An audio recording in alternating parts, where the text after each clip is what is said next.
Hola, somos el grupo de cuarto de la ESO de Nuestra Señora del Socorro, que estaba compuesto por Andrés, Pablo y José, y yo que me llamo Lucas. Y mi compañero Andrés ahora os va a enseñar de qué va este proyecto. El porqué de este proyecto, lo que queremos estudiar es la ley de enfriamiento propuesta por Isaac Newton antes de que se conocieran los mecanismos de transmisión del calor, como son conducción, convección y radiación. Y la ley de Newton dice que el calor que se transmite por unidad de tiempo desde un objeto hasta el ambiente es proporcional a la diferencia de temperatura entre el objeto y el ambiente. Conocer el proceso de enfriamiento de estos objetos es muy importante en muchos procesos industriales y en otros momentos como la determinación de la hora de una muerte de un ser vivo.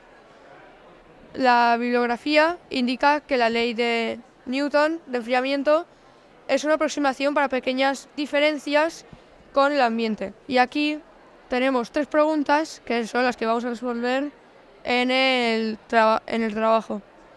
¿Es preciso el cálculo del tiempo basado en esta ley? ¿Será igual de preciso para otros objetos cotidianos? ¿De qué depende?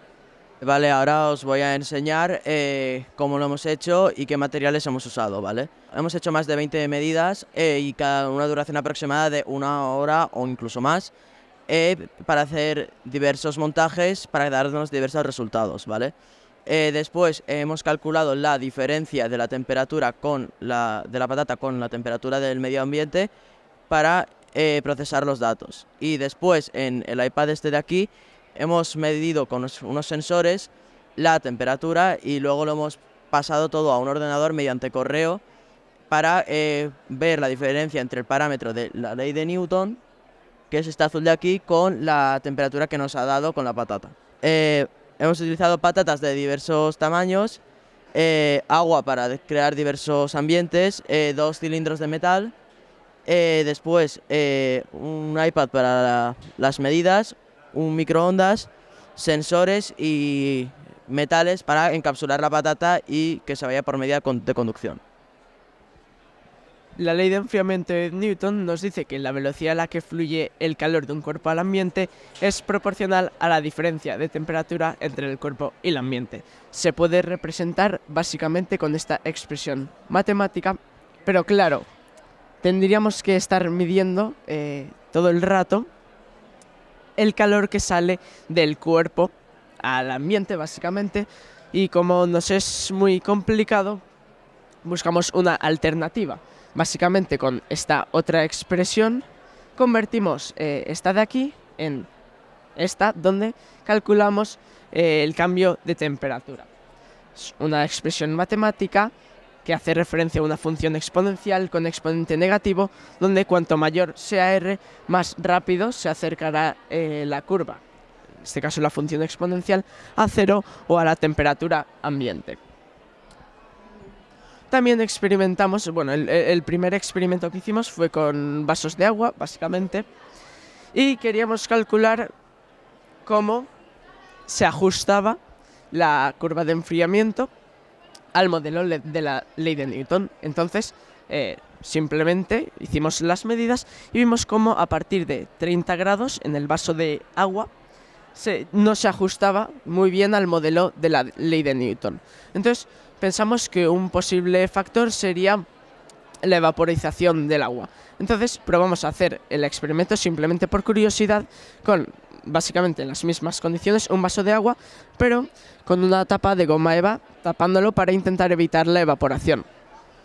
Entonces hicimos el experimento y vimos cómo se ajustaba perfectamente al modelo de la ley de Newton. Entonces nuestra hipótesis es que el calor latente de vaporización del agua es muy elevado, por lo tanto para evaporarse el agua necesita mucha energía y se la quita en forma de calor al agua que hay en el vaso en este caso, y se evapora y hace que se enfríe mucho más rápido. En cambio, cuando está la tapa puesta en el vaso, el agua se sigue evaporando evidentemente, pero dado que no puede salir del recipiente, se condensa y devuelve esta energía en forma de calor al agua y podemos ver cómo se ajusta mucho mejor. Con la patata enfriándose al aire libre, podemos observar que a partir de los 40 grados de diferencia con el ambiente, las medidas experimentales se separan de las medidas estimadas por la ley de Newton. Esto se debe a que el R, el índice de enfriamiento o la velocidad del enfriamiento de la patata, es mayor para temperaturas mayores de 40 grados. Y como R no es constante, es imposible que la ley de Newton funcione, ya que esta necesita que la velocidad del enfriamiento sea constante. De esto pudimos concluir que la convección natural aumentaba de forma no proporcional con la temperatura, además de la ley de Stefan, que nos indica que la radiación depende de la temperatura a la cuarta.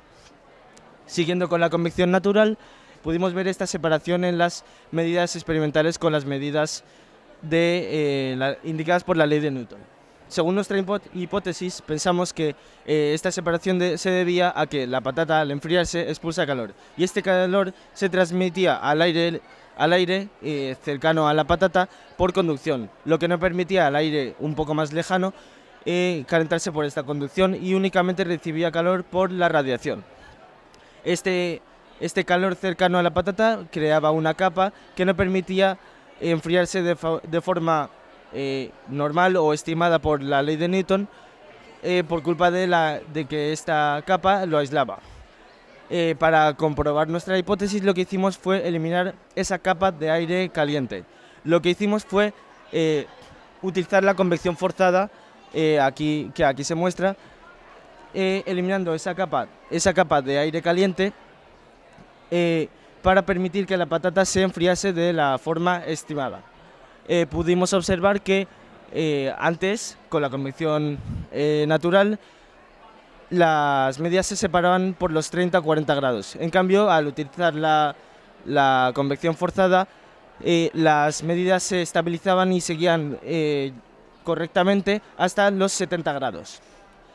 Gracias a este experimento pudimos comprobar que únicamente cambiando la escala de un objeto sin cambiar su material y conservando la forma, esto nos permitía, cuanto mayor era el tamaño, menor era la velocidad de enfriamiento, ya que el volumen aumentaba al cubo, en cambio la superficie aumentaba al cuadrado. Por eso nosotros, cuando tenemos frío, tratamos de encogernos para eliminar parte de la superficie o para disminuirla. También hicimos el experimento con los cilindros que de una misma forma y el mismo tamaño, pero de distinto material, uno de acero inoxidable y otro de aluminio. Lo que intentamos comprobar era esta fórmula, donde el cociente del índice de enfriamiento estaba relacionado con el cociente de los calores específicos. Gracias a esto esta era la forma experimental de verlo. Cuando hicimos los cálculos, pudimos observar que las medidas entre el experimental y el teórico eran muy parecidas. Gracias a este experimento hemos podido observar que es razonable utilizar la ley de Newton para explicar casos con pequeñas diferencias de temperatura. Esas pequeñas diferencias de temperatura son los 40 grados o 30 grados aproximadamente. La ley de Newton se podría utilizar para calcular la hora de la muerte de un ser humano, siempre y cuando tengamos en cuenta los factores externos como el ambiente o si la persona iba vestida o no. La razón por la que utilizamos una patata fue que la cantidad de agua que tiene esta dentro de sí es muy parecida a la que el ser humano tiene, además de que la piel de la patata se comporta de una manera muy parecida a la del ser humano.